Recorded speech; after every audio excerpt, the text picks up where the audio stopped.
आज का हमारा लेक्चर जो है ये है फ्लूइड फ्लो।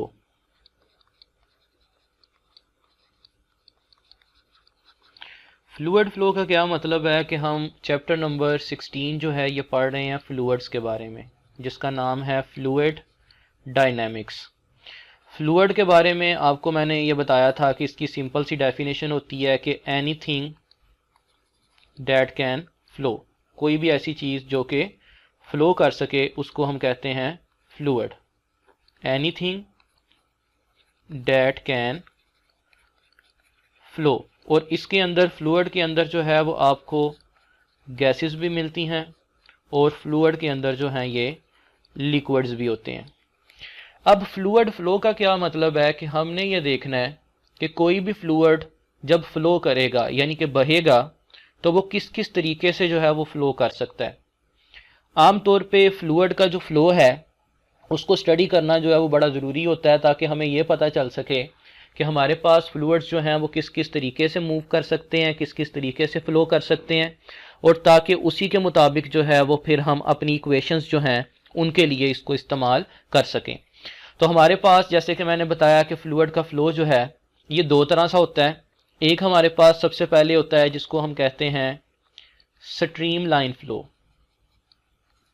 इसको हम स्ट्रीम लाइन भी कहते हैं और इसको हम लैमिनर फ़्लो भी कहते हैं। ये दो इसके नाम जो है वो इस्तेमाल किए जाते हैं। इसको स्ट्रीमलाइन फ़्लो भी कहा जाता है और इसको लैमिनर फ़्लो भी कहा जाता है। स्ट्रीमलाइन या लैमिनर फ़्लो जो है ये क्या होगा, इसको जो है वो हम इस तरीके से डिफ़ाइन कर सकते हैं कि a type of flow in which every particle that passes a particular point moves along exactly same path as followed by particle which passes that point earlier. देखें इसकी डेफिनेशन आपको थोड़ी सी लंबी लग रही होगी लेकिन समझना जो है वो इसको बड़ा आसान है कि स्ट्रीमलाइन फ़्लो या लैमिनर फ़्लो एक ऐसा फ़्लो होता है जिसके अंदर हर एक पार्टिकल, हम यहाँ पे जो है वो पार्टिकल की बात इसलिए कर रहे हैं ताकि इसको गैसेस के लिए भी इस्तेमाल किया जा सके, इसको लिक्विड्स के लिए भी इस्तेमाल किया जा सके। तो एक ऐसा फ़्लो जिसके अंदर हर एक पार्टिकल एग्जैक्टली सेम पाथ पे मूव करे। ठीक है, उसका पाथ जो है वो क्या हो, सेम हो। सेम कौन सा पाथ हो, वो वाला पाथ जिस पे पहले वाला पार्टिकल जो है वो गुजरा था। ठीक है, इसका मतलब ये है कि आपके पास जो एक तरह का स्मूथ और एक किस्म का रेगुलर जो फ्लो होता है, इस तरह के फ्लो को जो है वो हम क्या कहते हैं, स्ट्रीमलाइन या फिर लैमिनर फ्लो। इसकी ये जो डेफिनेशन है, इस डेफिनेशन से जो है वो हम फर्दर इसकी करैक्टरिस्टिक्स जो हैं उनके बारे में समझ सकते हैं कि एक स्ट्रीमलाइन या फिर एक लैमिनर फ़्लो जो है उसके अंदर क्या क्या करैक्टरिस्टिक्स जो हैं ये पाई जाती हैं। स्ट्रीमलाइन या लैमिनर फ़्लो जो है ये एक रेगुलर फ़्लो होता है, ये एक स्टेडी फ़्लो होता है और इसकी जो है वो बिल्कुल एक तरतीब जो होती है, यानी कि इसका बहुत ही जो है वो एक ठीक किस्म का जो है वो पाथ होता है, बिल्कुल स्मूथ जो है ये पाथ होता है। तो हम कह सकते हैं कि ये क्या होता है, स्मूथ होता है। ठीक है, इसको हम कैसे ड्रा करेंगे, ये फ़र्ज़ करें आपके पास कोई भी जो है वो एक पाइप है। इस तरीके से हम एक पाइप को ड्रा कर लेते हैं।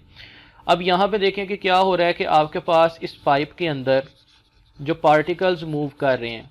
ठीक है, लेट्स से यहाँ पे जो है वो आपने इस पाइप को जो है वो ऐसे ड्रा कर दिया। अब ये आपके पास एक फ्लूइड है जो कि इसके अंदर से मूव कर रहा है। अब आप देख सकते हैं कि इस फ्लूइड के जितने भी पार्टिकल्स हैं वो सारे के सारे पार्टिकल्स जो हैं उनके गुजरने का पाथ जो है वो क्या होगा, सेम होगा। मतलब वो सारे के सारे पार्टिकल अपनी ही लाइन में एक तरतीब के साथ जो है वो गुजरते जा रहे हैं, उनके अंदर जो है वो किसी भी तरह की कोई इरेगुलरिटी जो है वो नहीं पाई जा रही। तो इस तरह का जो आपके पास फ्लो होगा इसको हम क्या कहेंगे, स्ट्रीमलाइन फ्लो या फिर लैमिनर फ्लो। ठीक है, इसमें आप आसानी के साथ इसकी डेफिनेशन को देखें, यहाँ से कैसे याद रख सकते हैं। फर्ज करें कि यहाँ पे एक पार्टिकल है, अब ये पार्टिकल जो है वो मूव कर रहा है, इससे जो पीछे वाला पार्टिकल आ रहा है उसका भी अगर आप पाथ देखें तो वो भी सेम है। इसी तरह से अगर यहाँ पे कोई पार्टिकल मूव कर रहा है तो इस पार्टिकल से पीछे वाला जो पार्टिकल आ रहा है उसका भी पाथ जो है वो क्या है, सेम है। तो अगर आपके पास कोई ऐसा फ्लो है जिसमें सारे के सारे पार्टिकल्स जो हैं वो सेम एक लाइन के अंदर मूव कर रहे हैं और इन लाइंस को हम कहते हैं स्ट्रीम लाइंस, तो इस तरह का जो फ्लो है इसको स्ट्रीमलाइन फ्लो कहा जाता है या फिर इसको कहा जाता है लैमिनर फ्लो। ठीक है, इसके मुकाबले में हमारे पास दूसरी एक टाइप आती है जिसको हम कहते हैं टर्बुलेंट फ्लो। तो टर्बुलेंट फ्लो की सबसे पहले जो है वो डेफिनेशन देखते हैं कि वो क्या होता है। द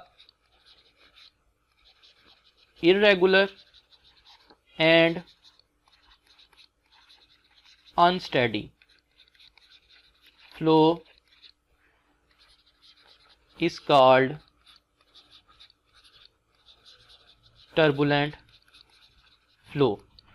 देखें इसमें आपको दो करेक्टरिस्टिक नज़र आ रही हैं। नंबर वन, एक ये इरेगुलर होता है और दूसरा ये अनस्टेडी होता है। यानी कि जो टर्बुलेंट फ्लो है ये स्ट्रीमलाइन फ्लो के बिल्कुल जो है वो अपोजिट पाया जाएगा। वो आपके पास था एक तरतीब के साथ चलता हुआ एक स्मूथ फ्लो, और ये वाला जो है ये आपके पास इरेगुलर है और अनस्टेडी है। जैसे इसकी मैं आपको एग्जांपल बताता हूँ। लेट्स से ये आपके पास जो है वो वही वाला पाइप है एक।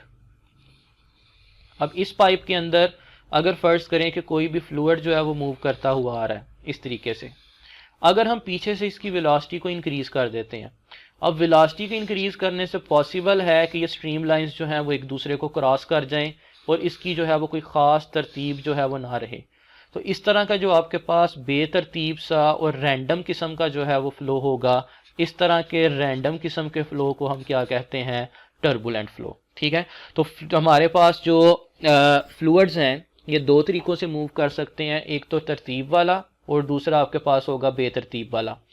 याद रखें कि जब भी हम किसी भी कैलकुलेशन को करते हैं उस कैलकुलेशन के अंदर हमें अपनी आसानी के लिए क्या करना पड़ता है कि कुछ चीज़ें जो है वो अज्यूम करनी पड़ती हैं, कि हम जो है वो कुछ चीज़ें फ़र्ज़ कर लेते हैं। जैसे आप लोगों ने अक्सर कैलकुलेशन के अंदर एयर रेजिस्टेंस को और एयर फ्रिक्शन को जो है वो इग्नोर कर देते हैं। बिल्कुल वैसे ही जब हम फ्लूइड की कैलकुलेशन करते हैं तो उसके अंदर भी हम कुछ चीज़ें जो हैं वो खुद से फ़र्ज़ कर लेते हैं।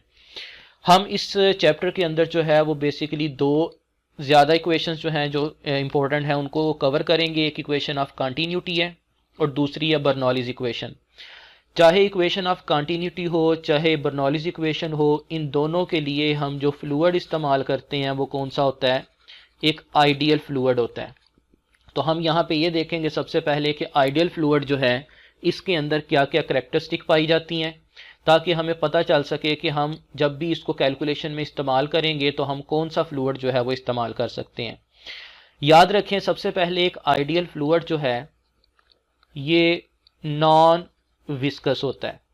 मतलब हमने एक ऐसा फ्लूइड लेना है जिसकी विस्कोसिटी जो है वो क्या होगी, ज़ीरो।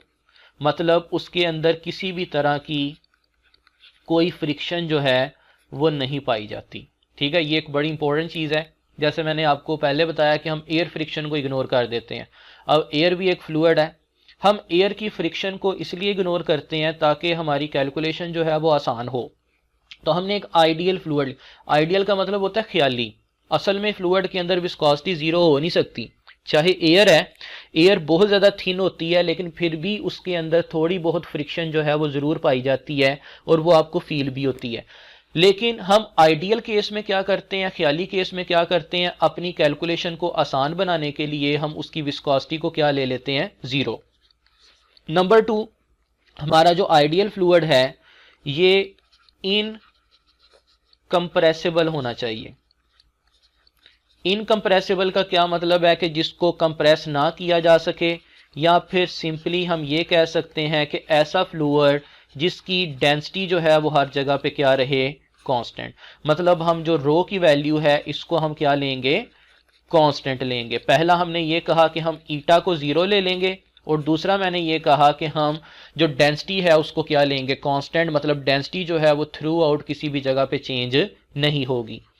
तीसरी जो आपके पास आइडियल फ्लूइड की करेक्टरिस्टिक है वो ये है कि हमने जो फ्लूइड लेना है हमेशा वो स्टेडी लेना है। स्टेडी लेने का क्या मतलब है कि हमने जो फ्लो है उसको हमेशा लैमिनर ही कंसीडर करना है, हम टर्बुलेंट फ्लो जो है वो कभी भी इस्तेमाल नहीं करेंगे। तो ये जो आपके सामने इस वक्त 3 करेक्टरिस्टिक्स लिखी हुई हैं, ये वो 3 करेक्टरिस्टिक्स हैं जो कि हम नेक्स्ट कैलकुलेशंस के अंदर इस्तेमाल करेंगे। जब भी हमने इक्वेशन ऑफ कंटिन्यूटी को इस्तेमाल करना है या फिर हमने बर्नौलीज इक्वेशन को ड्राइव करना है, उन तमाम इक्वेशंस की डेरिवेशन के अंदर जो है वो हम इन तीनों का इस्तेमाल करेंगे। हमने एक ऐसा फ्लूइड लेना है जिसकी विस्कोसिटी 0 हो, हमने ऐसा फ्लूइड कंसीडर करना है जिसकी डेंसिटी कांस्टेंट हो, और हमने ऐसा फ्लूइड कंसीडर करना है जिसका फ्लो लैमिनर हो यानी कि तरतीब वाला हो। और ये जो तीनों करेक्टरिस्टिक हैं ये पाई जाती हैं एक आइडियल फ्लूइड के अंदर।